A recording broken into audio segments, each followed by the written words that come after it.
Okay. So good morning, everyone. Good morning. I hope Morning. everyone is doing fine. Yeah. So today our topic of discussion will be how do we keep our client motivated in an online setting. Here in Miracle, we are working online. So how can we enable our clients to be happy? It's very, very important. So how can we make our clients to be motivated? You know, most of our clients, um, they are undergoing several things within their work structures. So, but as people that are preparing, or people as trusted advisors, so I could say, how can we enable them to be motivated? So I don't know if anyone here might want to give it a start. Let me just see if I can type it on the chat box. How can we?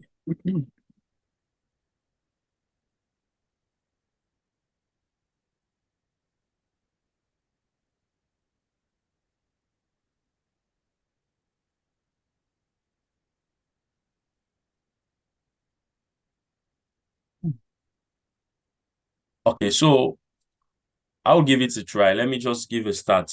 You know, um, organization these days I rely on working working from home. So I could say. Yeah, and probably just like I was talking to Mola the other day, he told me that this is the way people are now working in UK mostly. So it just like it does not mean that because we are having a COVID or so. Say, but most organizations now within UK, they are trying to abort their way for them to go within online setting, virtually. So as trusted advisors, how can we enable them to be motivated in doing their task or in doing their work? How? We have certain clients that they need us, they need discussion from us, they need our voice, they want to hear us. How are we going, or how are we preparing some of the things for them? So if I could start here, I can say, it's just like for for you keeping your clients to be motivated, it's just like it's like you giving them an engagement. Yeah, engagement. How are you engaging your clients so that they can have a better way, or a productive or positive way of doing their work?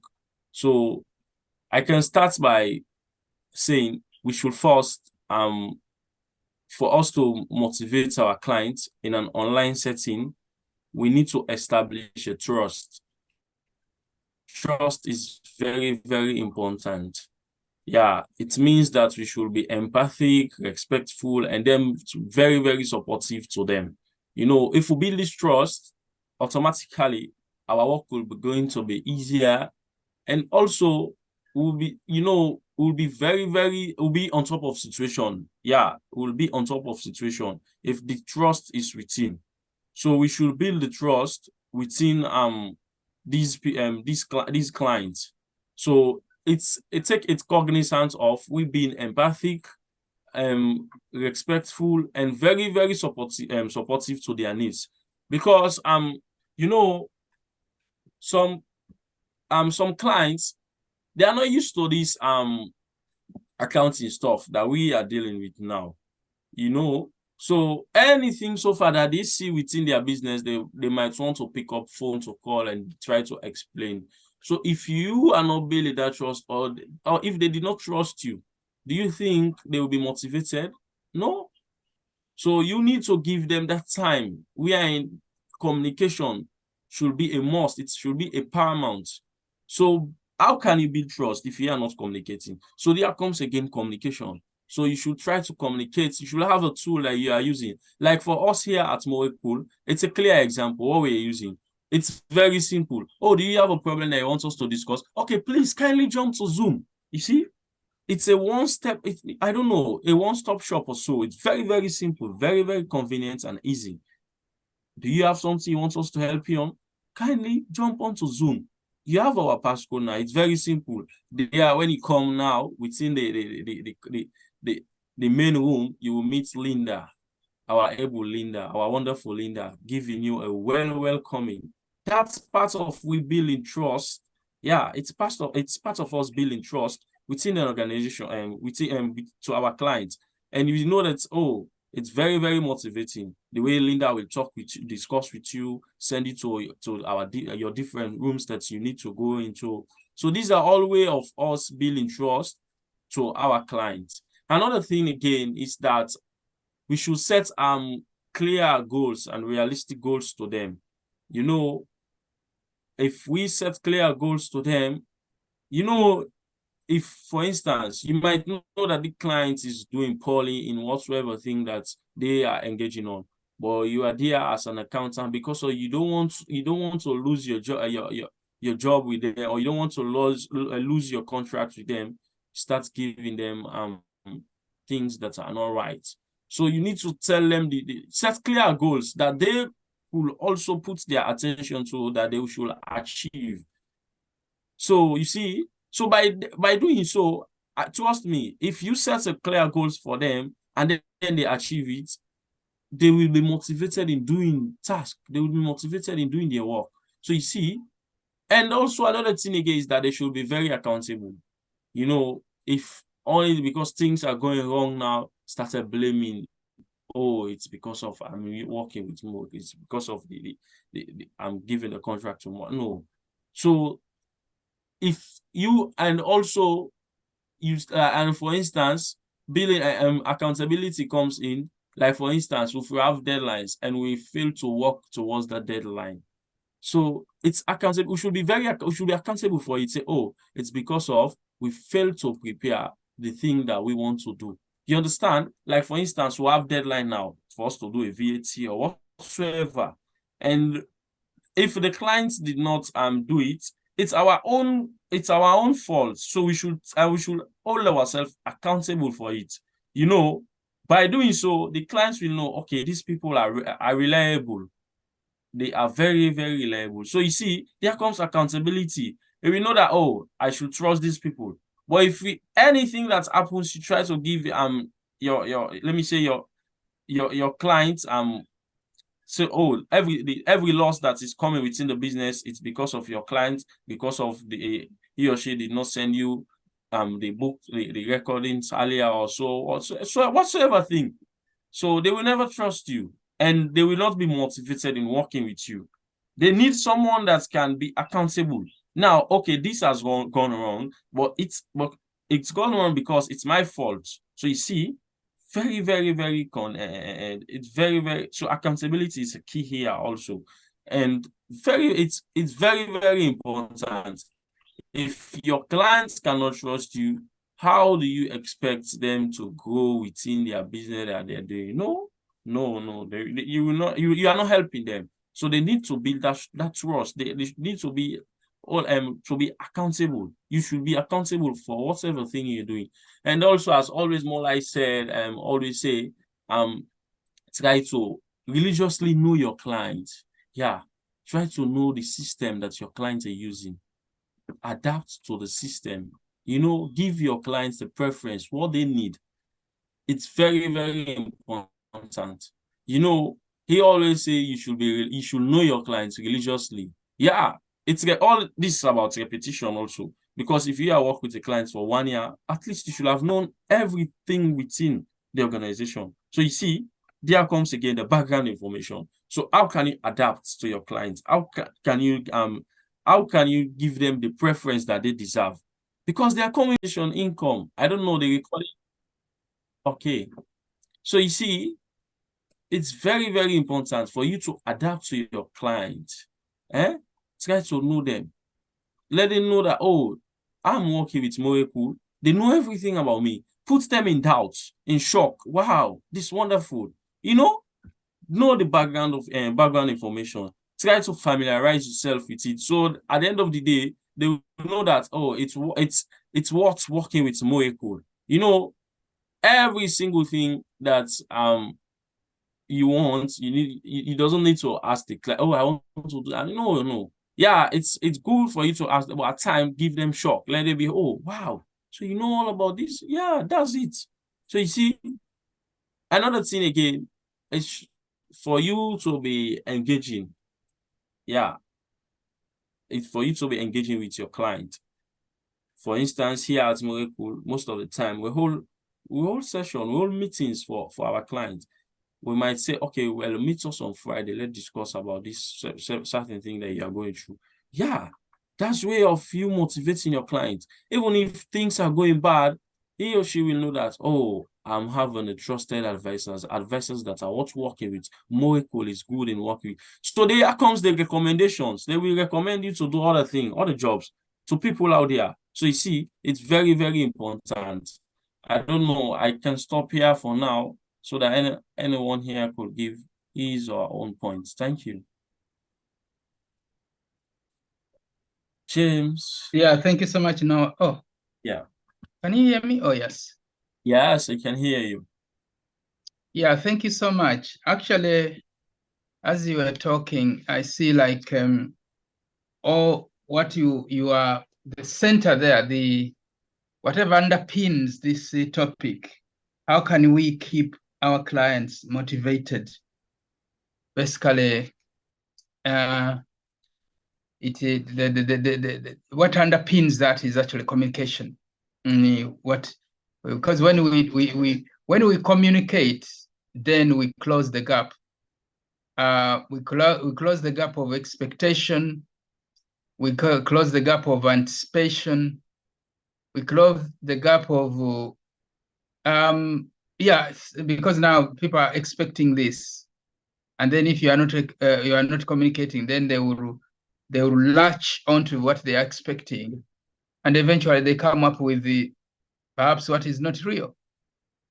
As it's so important. In fact, as you have alluded to it, always I'm a serious student at that. Always talking to someone is far better than a letter. Sometimes because when you write, then people are interpreting. It depends on when they are even reading it. But actually, when you pick a phone and speak, it makes a very big difference, especially when the client in situations where they may be stressed. Perhaps they have got third parties. They've got you've actually also spoken about deadlines. Those ones actually deadlines get because the client now is thinking about penalties and fines and so on and so forth. And with them, they not necessarily get that deadline in their head, because actually it's not their duty to do that anyway. So the online setting, because if we are not there, then we are not there physically in their offices with the client, then the only way is, yes, to engage them either on the phone, but the good thing here, Zoom has actually done it all. Yeah, that I can't really say yes. I mean, kind of say I agree what you've just said here. Communication, and also as you speak to the other person, you will feel their you'll feel their energy, you'll feel their mood, and you'll get to know them, and that knowledge alone covers a lot. When we have to keep when we have got this online setting. And another thing, the fact that this is a new way of doing things, of doing business.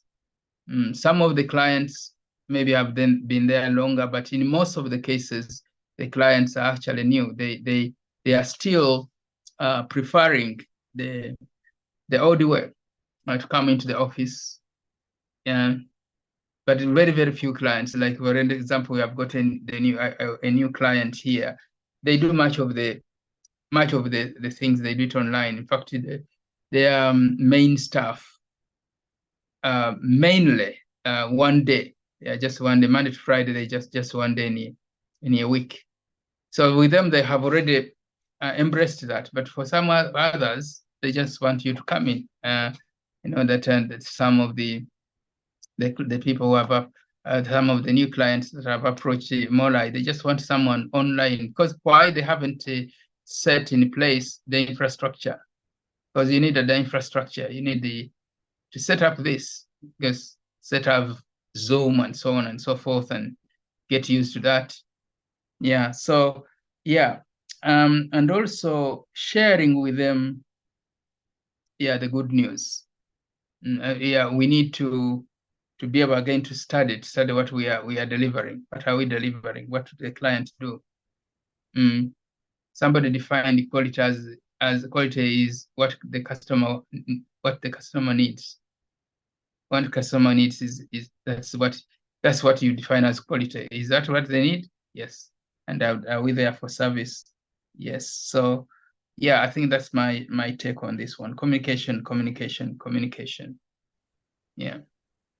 Okay. Thank you very much, James. Thank you very much. I don't know. Jessica, do you have anything to contribute to this topic?